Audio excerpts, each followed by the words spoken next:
This cherry tomato pasta sauce is beautiful. It's very simple, just with celery, onion, fresh cherry tomatoes that are on the vine. And if you need to supplement a little bit, you can get a can of canned cherry tomatoes and add to that a little salt and pepper, and if you want a little sugar. The vine that the cherry tomatoes comes in, when you cook it with the sauce, adds a really nice level of flavor, a little bit of herbaceous woodiness to it that pairs really nicely. This sauce you can leave as is, or you can blend it very smoothly in a blender if you want to have a little smoother texture. This will be going into my cherry tomato risotto.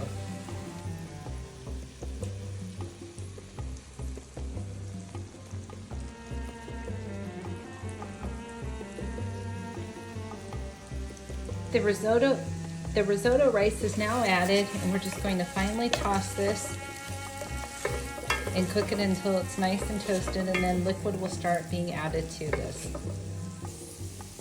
If you notice, the risotto rice mixture is all coated with the butter and olive oil, and now it's ready to have a half a cup of white wine added to this.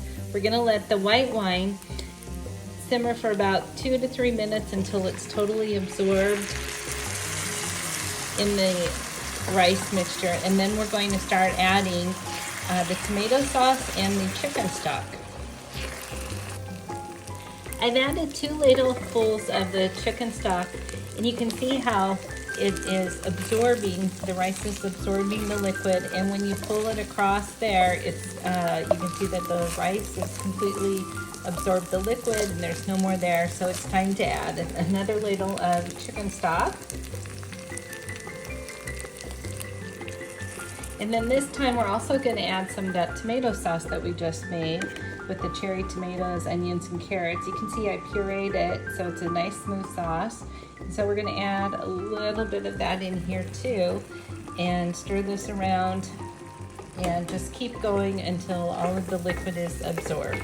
Usually takes about 2 to 3 minutes in between each ladle, but you'll know, as you saw before, when you pull it across and there's no liquid there, then that's when it's time to start adding more to it. And you can see here this has a lot of way to go, but the rice is plumping up very nicely and as expected.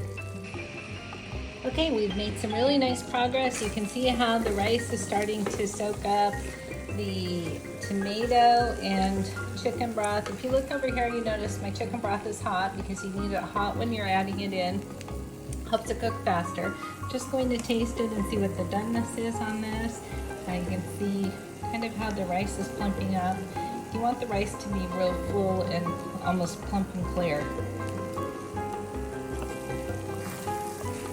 It's still just a little chewy, so I'm going to add probably about a half or more ladle of the chicken broth and a little bit more of this beautiful tomato sauce before turning off the heat and letting the Parmesan cheese and mozzarella cheese soak in.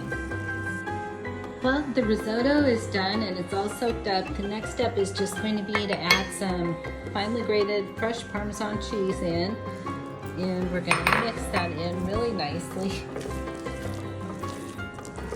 And you can see how this risotto is really beautifully finished. It has a really great texture to it. Everything is fresh, healthy, and fantastic. And then we're going to add some fresh torn mozzarella into the mix.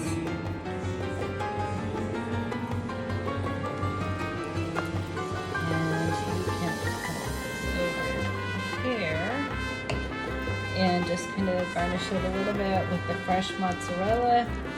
That's going to melt in really nicely. And then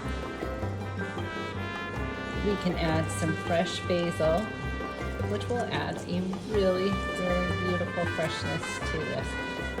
This is maybe not as pretty as I might make this look in the next photo, but just to give you the idea of how quick and easy that was to put a beautiful, healthy, fresh meal on the table for yourself or your family. This is just for me tonight. And then I'll be pairing it with a wine from Sicily. I have a white that I wanted to try with this. And then also a red, which is